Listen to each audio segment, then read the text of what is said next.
Last time lecture number 5 માં આપણે ઉદાહરણ અને સ્વાધ્યાયના કેટલાક દાખલા ગણ્યા હતા. એમાં એક દાખલો તમને હોમવર્ક માટે પણ આપવામાં આવ્યો હતો. સ્વાધ્યાયનો પહેલો દાખલો 2.1. તો લગભગ બધાએ ગણ્યો હશે. બીજું એ જે દાખલો આપ્યો હતો એનું સોલ્યુશન તમને પીડીએફ ફાઇલમાં આપેલું હતું. તો કોઈને કદાચ જવાબમાં કંઈ મિસમેચ હોય તો પીડીએફ ફાઇલમાં જોઈ લેવું, તો લગભગ બધાને આવડી જશે. તો હવે આજે પણ આ લેક્ચરમાં આપણે દાખલા જ ગણવાના છે. તો ખાસ તમારી સાથે ટેક્સ્ટબુક અથવા તો રેફરન્સ બુક રાખજો, જેથી તમે દાખલાની રકમ સાથે સાથે વાંચી શકો અને સમજી શકો. તો શરૂઆત કરીએ આપણે દાખલાથી. સમજો, આપણે હવે ગણીએ છીએ ઉદાહરણ નંબર 2.3.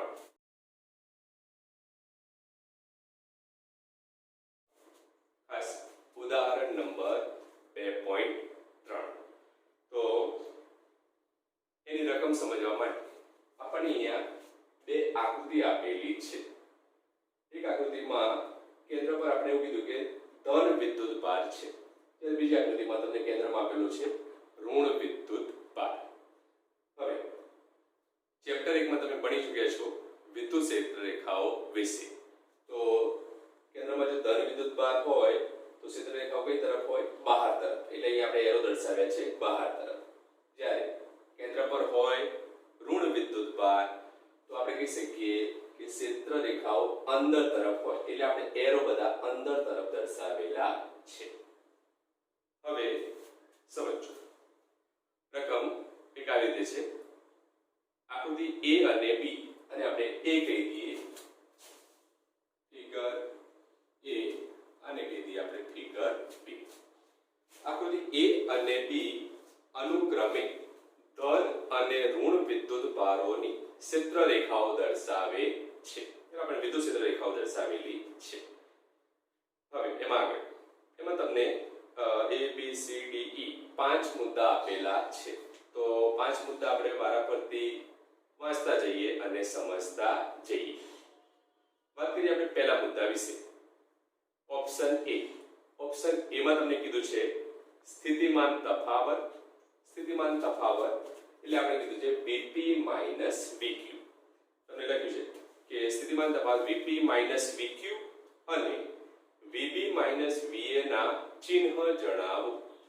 એટલે આપણે કહી શકીએ કે સ્થિતિમાનનો તફાવત દેવાનો આપણે VP માઈનસ VQ નો એની નિશાની શું આવશે? ધન આવશે કે ઋણ આવશે? એ જ રીતે VB માઈનસ VA એનું પણ આપણે નિશાની નક્કી કરવાની છે કે પ્લસ અથવા માઈનસ. તો પહેલા વાત કરીએ આપણે VP માઈનસ VQ માટે. સમજો, આકૃતિ A આપણે એના માટે ધ્યાનમાં લઈએ છીએ. આકૃતિ A માં આપણને કેન્દ્રમાં ધન વિદ્યુત ભાર આપેલો છે. એમાં ક્ષેત્ર રેખાઓ આપણે બહાર તરફ એરો દર્શાવેલો છે, અને એના ક્ષેત્રમાં આપણે બે બિંદુ આપેલા છે P અને Q. આકૃતિમાં તમને આપેલું છે બિંદુ P અને Q. હવે કેન્દ્રમાં ધન વિદ્યુત ભાર છે એટલે આપણા માટે સૂત્ર બિંદુવત વિદ્યુત ભારને લીધે ઉદ્ભવતું સ્થિતિમાન, જે આપણે આગળની થિયરીમાં ભણી ચૂક્યા છીએ. આપણે એ જ સૂત્રને ધ્યાનમાં લઈએ છીએ. સૂત્ર છે V બરાબર KQ બાય R. બિંદુવત વિદ્યુત ભાર માટે V બરાબર KQ upon R. હવે V અને R નો સંબંધ લઈએ તો કહી શકાય V ચલે છે 1 upon R, એટલે કે સ્થિતિમાન એ અંતરના વ્યસ્ત પ્રમાણમાં હોય છે. હવે આપણે અહીંયા બિંદુ ધ્યાનમાં લઈએ કે કેન્દ્ર પર જે વિદ્યુત ભાર છે ત્યાંથી બિંદુ P નું અંતર, ત્યાંથી બિંદુ P ના અંતરને ધારો કે આપણે કહીએ RP. એ જ રીતે કેન્દ્રથી Q બિંદુનું અંતર ધારો કે કહીએ આપણે RQ.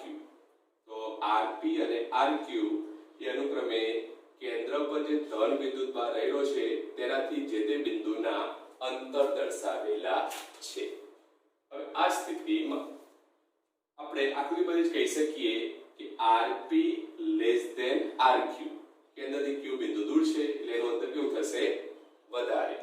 મને લાગે છે શકીએ આપણે આરપી લેસ ધેન આરક્યુ, એટલે કે ક્યુ બિંદુનું અંતર કેન્દ્રથી કેવું છે વધારે. હવે અંતર વધે તો સ્થિતિમાન ઘટશે. સંબંધ છે b ચલે છે 1/r. તો એના પરથી આપણે કહી શકીએ કે જો rp લેસ ધેન rq હોય તો સ્થિતિમાનનો સંબંધ એક આપણને આવો મળે vp ગ્રેટર ધેન vq, એટલે કે rp અંતર ઓછું તો સ્થિતિમાન વધારે, v ચલે છે 1/r પરથી. એટલે p બિંદુએ સ્થિતિમાન એ q બિંદુ પરના સ્થિતિમાન કરતા કેવું હશે વધારે. માની લખી શકીએ આપણે vp ગ્રેટર ધેન vq. હવે આનો આપણને તફાવત માંગ્યો છે vp માઈનસ vq. અને vp નું મૂલ્ય કેવું છે વધારે, મોટું છે vq કરતા. તો vp માંથી vq બાદ કરીએ તો હંમેશા મૂલ્ય કેવું મળે ધન, એટલે લખી શકીએ આપણે vp minus vq greater than 0. એટલે એની નિશાની કેવી હોય તો કઈ કહી શકાય કે મૂલ્ય કેવું મળશે આપણને ધન. આપણે ઓપ્શન 1 માં પહેલો મુદ્દો સમજ્યા. હવે બીજું આપણને નિશાની માંગી છે vb માઈનસ va. હવે સમજો આકૃતિ એના માટે આપણે b ધ્યાનમાં લઈએ છીએ. આકૃતિ b માં કેન્દ્ર પર કયો વિદ્યુતભાર આપેલો છે આપણને ઋણ વિદ્યુતભાર આપેલો છે. તો એના માટે આપણે સૂત્ર આ રીતે લખી શકીએ v બરાબર -1q/r. વિદ્યુતભાર કેવો છે માઈનસ, માટે લખ્યું આપણે -1q/r. એનો પછી આપણે સંબંધ લઈએ v ચલે છે -1/r. અહીંયા પ્લસ r હતું, અહીંયા આપણે લખીએ v ચલે છે 1/r, પણ નિશાની આપણે લઈ લઈએ માઈનસ, કારણ કે આગળ આપણે નિશાની માઈનસ આપેલી છે. હવે કેન્દ્ર પર રહેલા ઋણ વિદ્યુતભારથી બિંદુ a નું, કેન્દ્ર પર રહેલા ઋણ વિદ્યુતભારથી બિંદુ a નું આપણે લેવું છે અંતર. તો એ અંતરને કહીએ આપણે r a. જ્યારે કેન્દ્ર પર રહેલા ઋણ વિદ્યુતભારથી બિંદુ b નું અંતર કેવું હોય તો આપણે કહી શકીએ rb. તો આકૃતિ પરથી તમે સમજી શકો છો કે ra કરતા rb કેવું થશે મોટું થશે. માટે સંબંધ લખી શકીએ આપણે ra લેસ ધેન rb. હવે આ પરિસ્થિતિમાં આપણે એના સ્થિતિમાનની વાત કરીએ તો ra બિંદુએ ra અંતરે ra અંતરે જે બિંદુ a રહેલું છે તેના સ્થિતિમાનને આપણે કહીએ va, જ્યારે b બિંદુએ આપણે સ્થિતિમાન કહીએ vb. હવે સમજો કે અહીંયા સંબંધ લખ્યો આપણે vb ગ્રેટર ધેન va. આ કેવી રીતે આવ્યું સમજો. આપણા માટે સંબંધ તો v ચલે છે -1/r. તો આ ઋણ નિશાની ધ્યાનમાં લઈએ તો આપણે કહી શકીએ કે b બિંદુએ અંતર કેવું છે વધારે, rb અંતર કેવું છે વધારે. અંતર વધારે તો એના કારણે સ્થિતિમાન કેવું મળે નાનું, એટલે આપણે લખી શકીએ vb નું મૂલ્ય આપણને કેવું મળશે નાનું ઋણ, આગળ નિશાની છે માઈનસ, માટે કહી શકીએ આપણે vb નું મૂલ્ય મળશે આપણને નાનું ઋણ.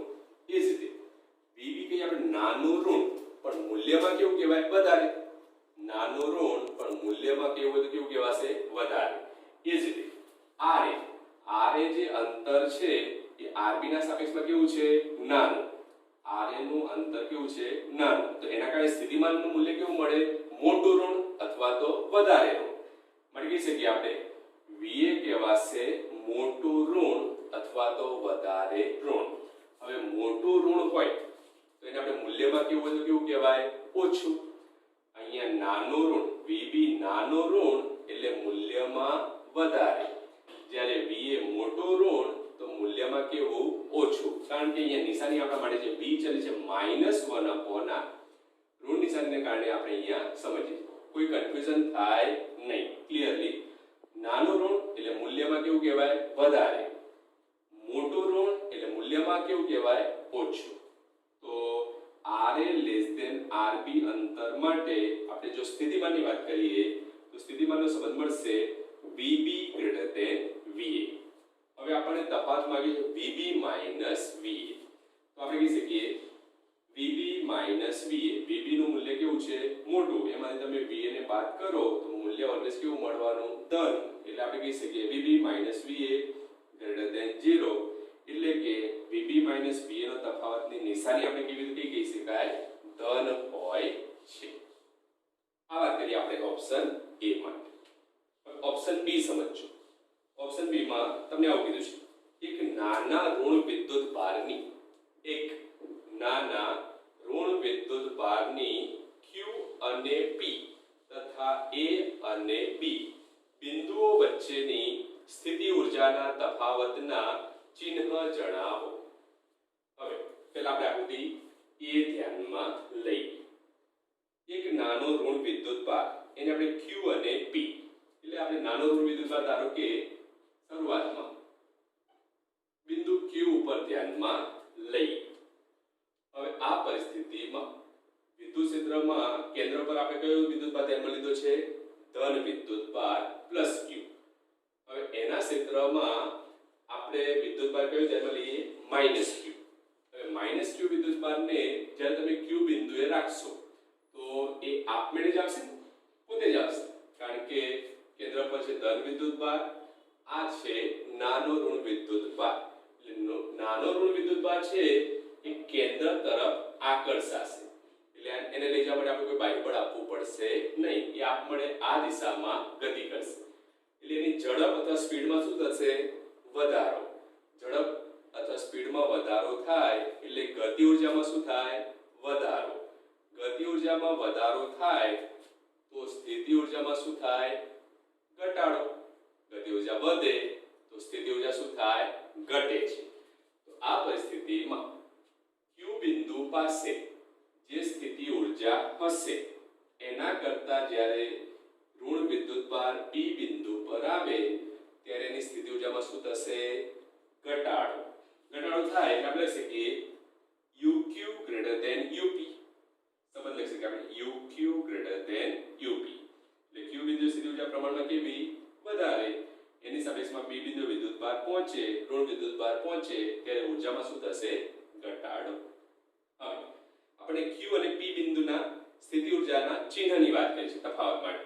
તો આપણે કહી શકીએ UQ greater than UP છે માટે UQ minus UP is always greater than 0. એટલે કે સ્થિતિ ઊર્જાનો તફાવત આપણને કેવો મળશે? ધન મળશે. આના પ્રમાણે આપણે કહી શકીએ કે મૂલ્ય કેવું મળશે? ધન. અહીંયા આપણે સ્થિતિમાનની વાત કરીએ છીએ, જ્યારે અહીંયા સ્થિતિ ઊર્જાની વાત કરીએ છીએ. ચલો આપણે એનાથી આગળ વાત કરીએ. હવે એમાં તમને કીધું છે કે A બિંદુ અને P બિંદુ વચ્ચેની સ્થિતિ ઊર્જાના તફાવત. હવે આપણે આકૃતિ B ધ્યાનમાં લઈએ. સમજો. ઓપ્શન B માં હવે આપણે ઋણ વિદ્યુતભારને A અને B બિંદુ, એટલે A થી આપણે B તરફ ઋણ વિદ્યુતભાર ધારો કે શરૂઆતમાં આપણા માટે A બિંદુ પર છે, એને લીધો છે આપણે A થી B તરફ. તો A અને B બિંદુ વચ્ચે સ્થિતિ ઊર્જા. તો કેન્દ્ર પર કયો વિદ્યુતભાર છે? ઋણ વિદ્યુતભાર. એના ક્ષેત્રમાં આપણે ઋણ વિદ્યુતભારને ક્યાંથી ક્યાં લઈ જવો છે? A બિંદુથી B બિંદુ પર લઈ જવો છે. તો નાના ઋણ વિદ્યુતભારને જ્યારે આપણે ઋણ વિદ્યુતભારના ક્ષેત્રમાં મૂકીએ તો બંને વિદ્યુતભારો વચ્ચે કયું બળ લાગશે? અપાકર્ષણ બળ. એટલે આના ક્ષેત્રનું જે અપાકર્ષણ બળ છે તે આ વિદ્યુતભારને ક્યાં ધકેલશે? એનાથી દૂર તરફ. એનાથી દૂર તરફ ધકેલશે એટલે એની ગતિ ઊર્જામાં શું થશે? વધારો. સ્પીડ પકડશે, અહીંયાથી આમ જશે એટલે સ્પીડ પકડશે અને ઝડપમાં શું થશે? વધારો. હવે આ કિસ્સામાં જો એની ગતિ ઊર્જા વધે તો સ્થિતિ ઊર્જામાં શું થાય? ઘટાડો. ઊર્જા સંરક્ષણના નિયમ પ્રમાણે મળી કહી શકીએ આપણે કે A બિંદુથી જ્યારે આમ B બિંદુ તરફ જાય અપાકર્ષણ બળના કારણે એની ઝડપમાં વધારો થાય છે એટલે ગતિ ઊર્જા વધે છે, સ્થિતિ ઊર્જા ઘટશે. તો A બિંદુ પાસે જેટલી સ્થિતિ ઊર્જા હશે એના કરતા જ્યારે વિદ્યુતભાર B બિંદુ પર પહોંચે ત્યારે એની સ્થિતિ ઊર્જા ઘટે છે. માટે આપણે સંબંધ કહી શકીએ UA greater than UB. A બિંદુ પાસે સ્થિતિ ઊર્જા પ્રમાણમાં B કરતા કેવી હશે? વધારે. હવે આ સ્થિતિમાં આપણે જો એનો તફાવત લેવો હોય UA minus UB, તો UA નું મૂલ્ય મોટું છે માટે તફાવત કેવો રહે? always greater than 0. માટે UA minus UB ની નિશાની આપણે કેવી રીતે કહી શકાય? ધન મળે છે. આ વાત કરીએ આપણે ઓપ્શન B. હવે જોઈએ ઓપ્શન C. ઓપ્શન C માં સમજો. પ્રશ્ન પહેલા, એક નાના ધન વિદ્યુત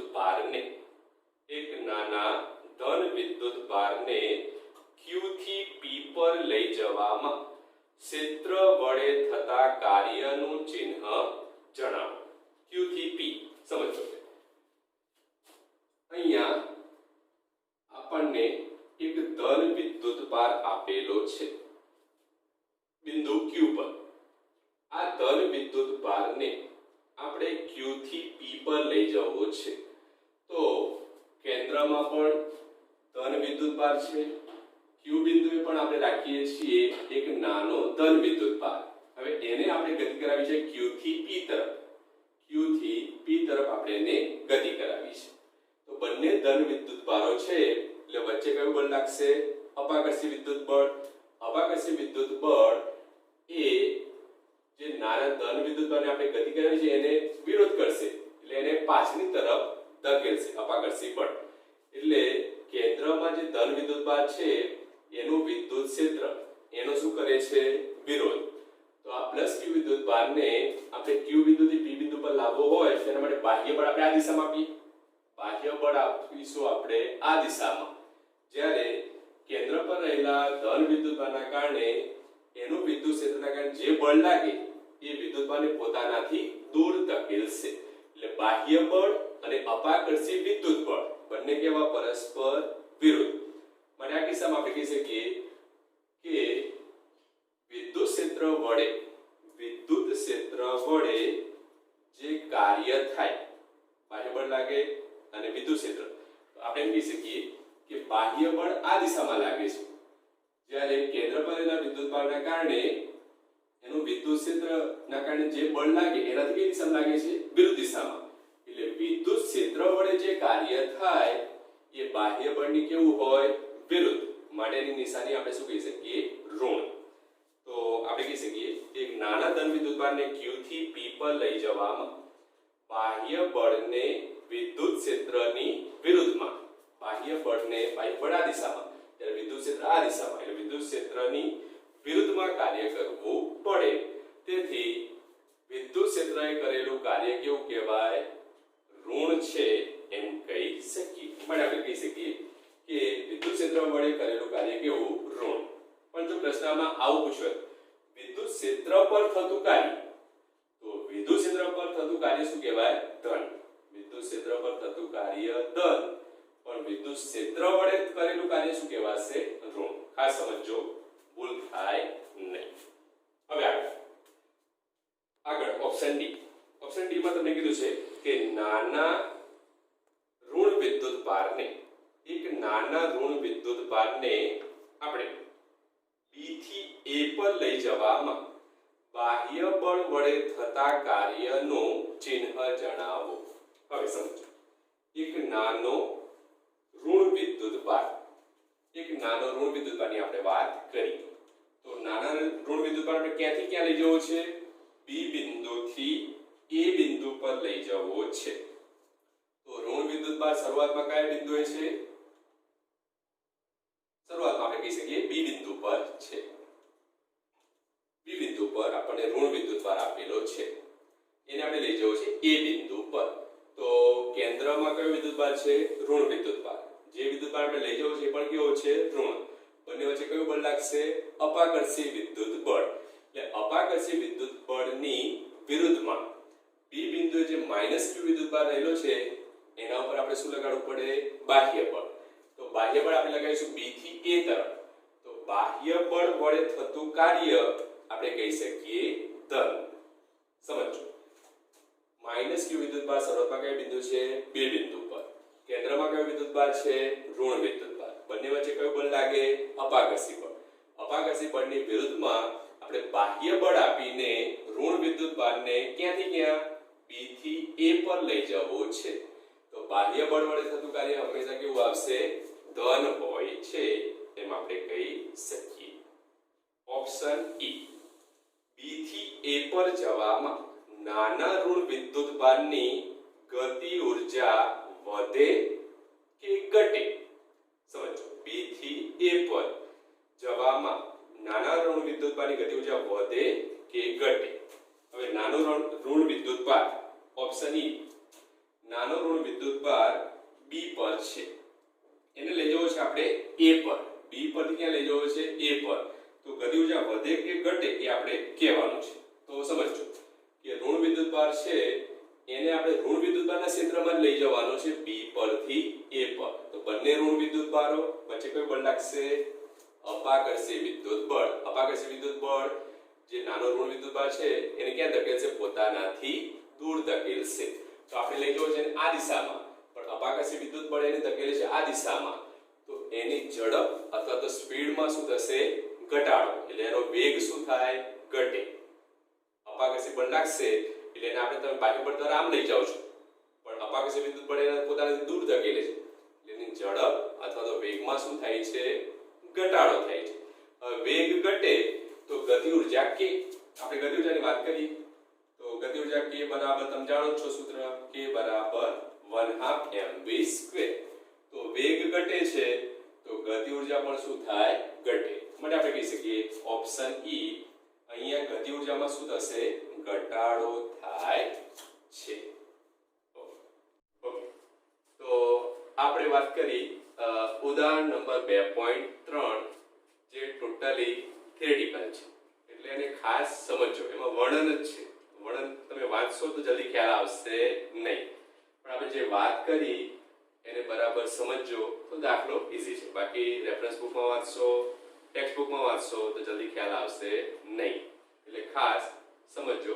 બાકી આપણે ઉદાહરણ 2.3 હવે એનાથી આપણે આગળ વાત કરીએ. ધ્યાનમાં લઈએ સ્વાધ્યાયનો 2.12 દાખલો. તો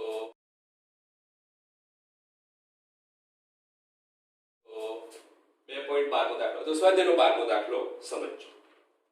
હવે આપણે એની રકમ પહેલા ધ્યાનમાં લઈએ. પ્રશ્ન આવો છે: એક 8 મિલીકુલમ વિદ્યુતભાર ઉગમ બિંદુએ રહેલો છે. 8 મિલીકુલમ નો વિદ્યુતભાર જે છે એ ક્યાં રહેલો છે? ઉગમ બિંદુ O ઉપર રહેલો છે. હવે આ સ્થિતિમાં એક નાના -2 × 10⁻9 કુલમ વિદ્યુતભારને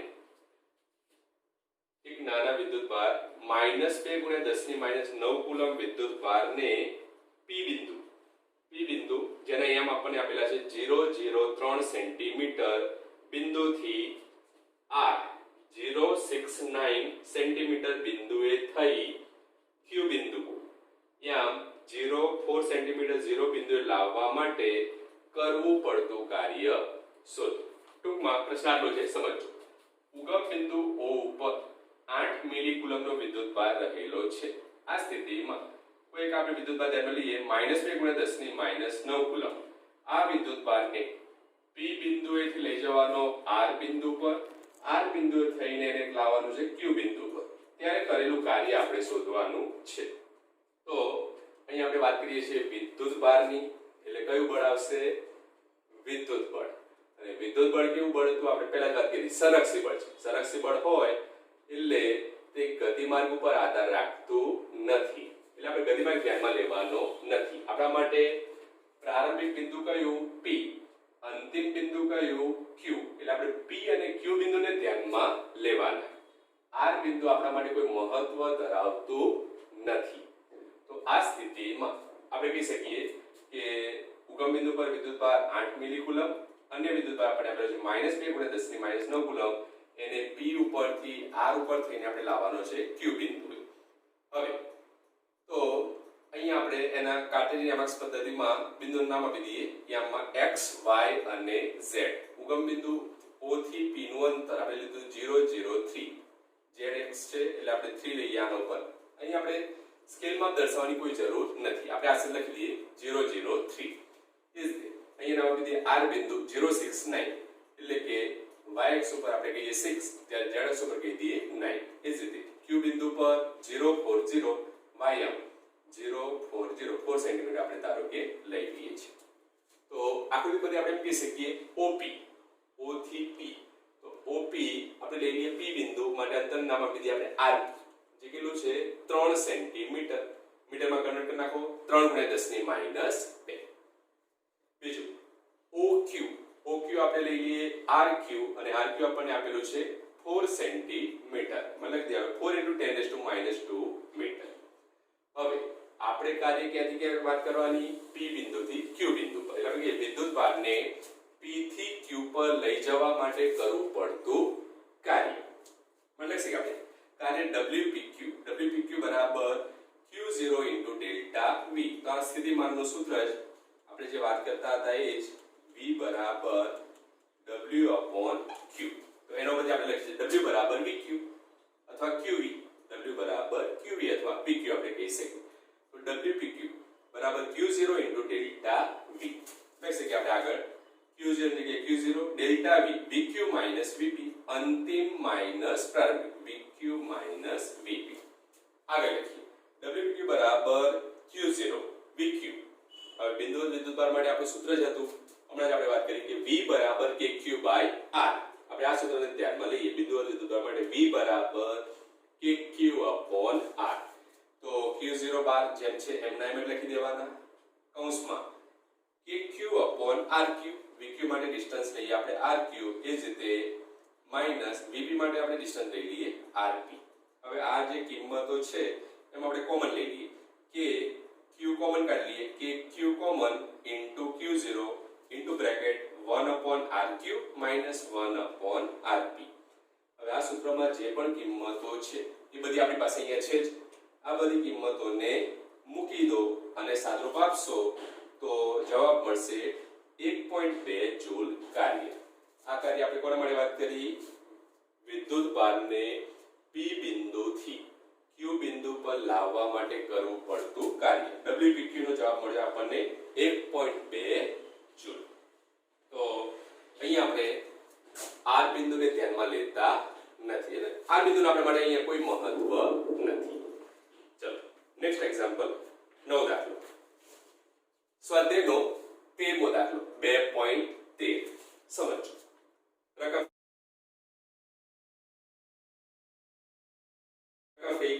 આપણને આ રીતે આપેલી છે B બાજુવાળા સ્મોલ b બાજુવાળા એક ઘનના દરેક બિંદુએ વિદ્યુતભાર સ્મોલ q છે. આ વિદ્યુતભારના તંત્રને લીધે ઘનના કેન્દ્ર પર સ્થિતિમાન અને વિદ્યુત ક્ષેત્ર શોધો. સમજો હવે આકૃતિથી આપણને એક સમઘન આપેલો છે. આ સમઘનની દરેક બાજુનું માપ આપણને b આપેલું છે અને દરેક એના શિરોબિંદુ પર વિદ્યુતભાર આપણે સ્મોલ q લઈ શકીએ. દરેક બિંદુ પર આપણે વિદ્યુતભાર સ્મોલ q ધ્યાનમાં લઈએ.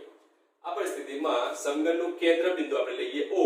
તો O બિંદુ પર આપણે સ્થિતિમાન શોધવાનું એટલે કે V અને વિદ્યુત ક્ષેત્ર એટલે કે E. આ બે રાશિ આપણે શોધવાની છે. તો સમઘનમાં સમજો. આકૃતિ પરથી આપણે કહીએ કે આપણે અહીંયા ચોરસ ધ્યાનમાં લઈએ. ચતુષ્કોણ અથવા ચોરસ ABGH માટે આપણે લઈએ વિકર્ણ AG ની લંબાઈ. આપણા માટે આ વિકર્ણ છે AG અથવા આપણે કહી શકીએ BH. તો વિકર્ણ AG ની લંબાઈ આપણે શોધવી છે. તો સમઘનની દરેક બાજુનું માપ કેટલું છે B. તો વિકર્ણની મૂલ્ય આપણે શોધવું હોય તો અંડર રૂટ શું આવે b² + b². તો અંડર રૂટ 2b² રૂટ કાઢો એટલે મૂલ્ય થઈ જશે √2 into b. તો આ સુધી આપણે વિકર્ણ AG ની લંબાઈ આપણને કેટલી મળશે √2 into b અથવા √2b. હવે આગળ સમજો. હવે આપણે ત્રિકોણ ધ્યાનમાં લઈએ. ત્રિકોણ DAG. ત્રિકોણ DAG એના માટે એંગલ A આપણા માટે કાટકોણ છે. તો આ પરિસ્થિતિમાં આપણે આ વિકર્ણનું જે લંબાઈ છે DG આ DG આપણે શોધવું છે. તો ઇક્વેશન પાયથાગોરસના નિયમ પરથી કહી શકીએ આપણે DG² અથવા GD² ગમે તે લખો. DG² બરાબર AD² plus AG². હવે AD બાજુનું માપ કેટલું છે B. તો આવી જશે DG² બરાબર AD² plus AG². માટે લખી શકીએ DG² બરાબર AD ની value B b² plus AG. AG ની આપણે હમણાં જ વાત કરી. AG ની વેલ્યુ કેટલું √2b. તો લખી શકીએ આપણે √2b. સાદરૂપ આપશો DG ની વેલ્યુ આપણને મળશે √3b². છેલ્લે આપણે કહી શકીએ √3b. તો આપણને મૂલ્ય મળી ગયું DG નું √3b. જે શું છે સમઘન માટે એના લાંબા વિકર્ણની લંબાઈ મૂલ્ય મળ્યું આપણને √3b. આ જ રીતે આપણે કહી શકીએ DE AF DG બધા લાંબા વિકળની લંબાઈ કેટલી મળશે આપણને √3b સમાન જ મળશે કારણ કે સમઘન છે. તો કહી શકીએ આપણે AF BE BGHC બધાનું મૂલ્ય આપણને મળશે √3b. આ જ રીતે હવે જેમ આપણે DG ની વાત કરી એનું કેન્દ્ર બિંદુ લીધું આપણે O, તો DG કરતા આપણે વાત કરીએ DO, તો DO નું મૂલ્ય કેવું થાય અડધું. તો એ રીતે આપણે બધાની વાત કરીએ કેન્દ્ર બિંદુથી દરેક શિરોબિંદુની વાત કરીએ તો AO BO CO DO EO FO GO અને HO, તો આ બધાના મૂલ્યો એ લાંબા વિકળની લંબાઈ કરતા કેવા મળશે અડધા. માટે લખી શકીએ આપણે √3b/2 લાંબા વિકળની લંબાઈ કેટલી હતી √3b, તો એનું મૂલ્ય એના કરતા અડધું એટલે √3b/2 જેને આપણે r કહી દઈએ. હવે આપણે એમાં બે વસ્તુ કીધી છે. પહેલા વાત કરીએ આપણે ઓપ્શન A ની. ઓપ્શન A માં તમને કીધું છે કે સમઘનના કેન્દ્ર O પર વિદ્યુત સ્થિતિમાન કેટલું થાય. સમઘનના કેન્દ્ર O પર આપણે વિદ્યુત સ્થિતિમાન શોધવું છે. તો ષટકોણ વાળો આપણે આગળ દાખલો બે લેક્ચરમાં આપણે સમજ્યા હતા. તેમાં આપણે ષટકોણની 6 સમબાજુ ત્યાં આવતા હતા એટલે આપણે કહેતા 6 * KQ/R. હવે અહીંયા સમઘન માટે વાત કરી દરેક શિરોબિંદુ પર અથવા દરેક કેન્દ્ર એના વાત કરીએ તો કેન્દ્ર O પર આપણે સ્થિતિમાન શોધવું હોય તો દરેક બિંદુએ સમઘનના દરેક બિંદુ પર વિદ્યુતભાર કેટલો છે Q, તો 8 થશે. માટે આપણે કહી શકીએ 4 નીચે 4 ઉપર, માટે આપણે 8 કહી શકીએ. તો સમઘનના કેન્દ્ર O પર સ્થિતિમાન V = 8 * KQ/R. 8 કેની જગ્યાએ લખી દેવાનું 1/4πε0, Q ની જગ્યાએ Q, R ની વેલ્યુ લઈ લેવાની √3b/2. √3b/2 રિવર્સ થઈ જશે. સાદુરૂપ આપશો તો તમને કંઈક આ રીતે સૂત્ર મળશે. તો આ રીતે તમે મેળવી શકો છો વિદ્યુત સ્થિતિમાન સમઘનના કેન્દ્ર પર. હવે એમાં જ તમને કીધું છે કે કેન્દ્ર પર વિદ્યુત ક્ષેત્ર કેટલું થાય. કેન્દ્ર પર આપણે વાત કરી સ્થિતિમાનની, હવે વાત કરીએ કેન્દ્ર પર વિદ્યુત ક્ષેત્ર. તો સમજો કે સમઘનના કેન્દ્રને આપણે ધ્યાનમાં લઈએ તો સમઘનના કેન્દ્ર પર એની આસપાસના કોઈ પણ બિંદુએ, ધારો કે અહીંયા Q વિદ્યુતભાર છે, અહીંયા પણ Q વિદ્યુતભાર, સમઘનના કેન્દ્રની આસપાસના વિદ્યુતભારોની કોઈ પણ જોડ આપણે ધ્યાનમાં લઈએ તો આ કોઈ પણ જોડના કારણે જેના વિદ્યુત ક્ષેત્ર હોય, આ વિદ્યુત ક્ષેત્ર કેવા મળે સમાન મૂલ્યના અને પરસ્પર વિરુદ્ધ દિશામાંના. એટલે એકબીજાની અસરને શું કરે નાબૂદ કરે. માટે પરિણામી વિદ્યુત ક્ષેત્ર શું થાય શૂન્ય. એટલે આપણે કહી શકીએ કે સમઘનના કેન્દ્ર પર વિદ્યુત ક્ષેત્ર હંમેશા કેવું રહેશે અહીંયા શૂન્ય, કારણ કે દરેક બિંદુ પર આપણને Q વિદ્યુતભાર આપેલો છે. તો આ વાત કરીએ આપણે 2.13 દાખલો. હવે સ્વાધ્યાયનો 15મો દાખલો. સ્વાધ્યાયનો 15મો દાખલો સમજો. રકમ કઈ રીતે છે અંદરની ત્રિજ્યા R1 અને બહારની ત્રિજ્યા R2, સ્મોલ r1 અને સ્મોલ r2. અંદરની ત્રિજ્યા ગોળાકાર કવચ માટે અંદરની ત્રિજ્યા સ્મોલ r1 અને બહારની ત્રિજ્યા આપણને આપેલી છે સ્મોલ r2 ધરાવતી એક ગોળાકાર સુવાહક કવચ પરનો વિદ્યુતભાર પ્લસ કેપિટલ Q છે. ગોળાકાર કવચ પરનો વિદ્યુતભાર આપણને આપેલો છે પ્લસ કેપિટલ Q. હવે ઓપ્શન A. ઓપ્શન A માં આપણને કીધું છે કવચના કેન્દ્ર પર વિદ્યુતભાર સ્મોલ q મૂકવામાં આવે તો કવચની અંદરની અને બહારની સપાટીઓ પર વિદ્યુતભારની પૃષ્ઠ ઘનતા શોધો. તો આના વિશે તમે ચેપ્ટર 1 માં ગાઉસના નિયમ ભણી ચૂક્યા છો. આ ગાઉસના નિયમમાં લાસ્ટ થિયરી આવતી હતી ગોળાકાર કવચની અંદર અને કવચની બહારના બિંદુએ વિદ્યુત ક્ષેત્ર. યાદ છે ને ગાઉસનો નિયમ થિયરી છેલ્લી, એમાં તમે સાબિત કર્યું કે ગોળાકાર કવચની અંદરના કોઈ પણ બિંદુએ વિદ્યુત ક્ષેત્ર કેવું હોય છે શૂન્ય હોય છે, જ્યારે બહારની સપાટી પર અથવા બહારના વિસ્તારમાં તમે કહેતા હતા વિદ્યુત ક્ષેત્રનું સૂત્ર તમે મેળવ્યું હતું E = 1q/r². એટલે E ચલે છે 1/r² સંબંધ તમને ત્યાં મળતો હતો. હવે સમજો કેન્દ્ર પર વિદ્યુતભાર Q મૂકવામાં આવે. હવે જો વિદ્યુતભારનું વિતરણ ચેપ્ટર 1 માં તમે ભણ્યા છો. કવચના કેન્દ્ર પર જ્યારે તમે +Q ધન વિદ્યુતભાર +Q ને મૂકો તો આ પરિસ્થિતિમાં કવચની અંદરની સપાટી પર ઋણ વિદ્યુતભાર પ્રેરિત થાય, જ્યારે કવચની બહારની સપાટી પર ધન વિદ્યુતભાર પ્રેરિત થાય. ફરીથી કવચના કેન્દ્ર પર જ્યારે આપણે ધન વિદ્યુતભાર મૂકીએ તો જે કવચ છે ગોળાકાર કવચ એની અંદરની સપાટી પર ઋણ વિદ્યુતભાર પ્રેરિત થશે, જ્યારે બહારની સપાટી પર અથવા બહારના ભાગમાં ધન વિદ્યુતભાર પ્રેરિત થશે. એટલે આપણે કહી શકીએ કે માઈનસ, અહીંયા માઈનસ ક્યુ આપણે લખ્યું નથી. આખા ગોળાકાર કવચમાં અહીંયા તમે બધે આ માઈનસ બતાવી શકો છો. આખી જે ગોળાકાર કવચની અંદરની સપાટી છે બધે ઋણ વિદ્યુતભાર પ્રેરિત થશે, એ રીતે બહારની સપાટી ઉપર ધન વિદ્યુતભાર પ્રેરિત થશે. તો આ સ્થિતિમાં આપણે પહેલા વાત કરીએ કવચની અંદરની સપાટી પર વિદ્યુતભારની આપણે શોધવું છે પૃષ્ઠઘનતા. તો પૃષ્ઠઘનતા વિશે તમે ભણી ગયા. સિગ્મા બરાબર સૂત્ર હતું Q/A વિદ્યુતભાર ભાગ્યા ક્ષેત્રફળ. તો કવચની અંદરના વિસ્તારમાં અથવા અંદરની સપાટી પર વિદ્યુતભારની પૃષ્ઠઘનતા લખીએ આપણે સિગ્મા I એટલે ઇન્ટરનલ અથવા ઇનર ભાગમાં આપણે એવું કહી શકીએ. તો સિગ્મા I બરાબર Q/A. હવે અંદરની સપાટી પર કયો વિદ્યુતભાર પ્રેરિત થયો? ઋણ વિદ્યુતભાર. એટલે આપણે ઉપર લખીએ -Q અને નીચે આવ્યું A આડછેદનું ક્ષેત્રફળ. તો આપણે અહીંયા ધ્યાનમાં શું લીધું છે? ગોળાકાર કવચ. તો ગોળાકાર કવચ માટે ક્ષેત્રફળ 4πr² અને અંદરના વિસ્તાર માટે ત્રિજ્યા કેટલી છે? r1. એટલે લખી શકીએ આપણે 4πr² 4πr² ગોળાના ક્ષેત્રફળનું સૂત્ર છે. એટલે 4πr².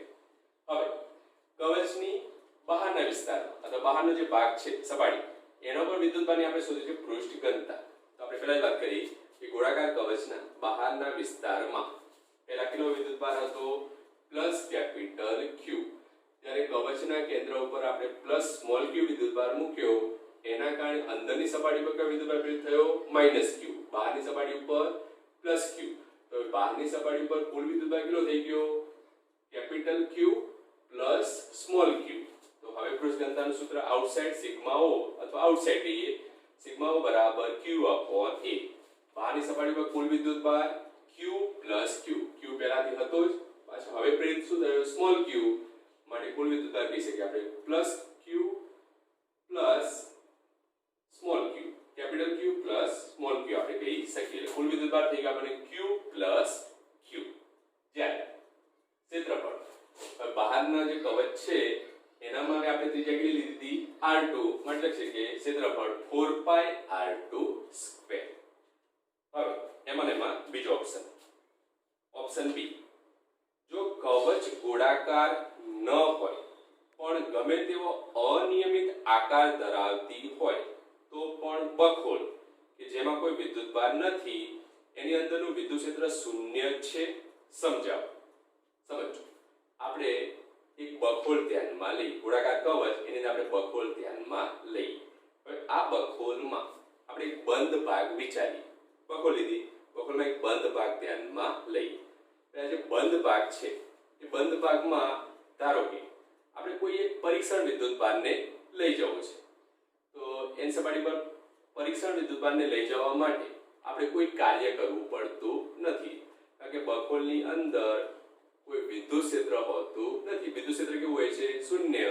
એટલે આપણે ત્યાં વિદ્યુતભારને પરીક્ષણ વિદ્યુતભારને લઈ જવા માટે કોઈ પણ પ્રકારનું કાર્ય કરવું પડતું નથી. એટલે આપણે કહી શકીએ કે બખોલની અંદરનું વિદ્યુત ક્ષેત્ર કેવું હોય છે? શૂન્ય. આકાર ગમે તે હોઈ શકે. ગાઉસના નિયમમાં તમે ભણી ચૂક્યા છો કે આકાર ગમે તે હોઈ શકે, પરંતુ આકાર કેવો હોય છે? બંધ ગાળો રસ્તો હોવો જોઈએ. તો આ કિસ્સામાં કહી શકીએ કે આકાર ગોળાકાર હોય એવું કોઈ જરૂરી નથી, પણ જો બંધ ભાગ હોય તો અંદરના વિસ્તારમાં વિદ્યુત ક્ષેત્ર કેવું હોય છે? શૂન્ય હોય છે. તો આ લેક્ચરમાં હાલ આપણે આટલું જ રાખીએ છીએ. તો આજે આપણે કેટલા દાખલા સમજ્યા? 4. સમજો. ઉદાહરણમાં 2.3, સ્વાધ્યાયમાં 12મો દાખલો, 13મો દાખલો અને 15મો દાખલો જે PDF માં મૂકેલ થઈ જશે, પીડીએફ ફાઇલ તમને મળી જશે. ખાસ સમજજો અને ચોપડામાં લખશો. Okay, good bye.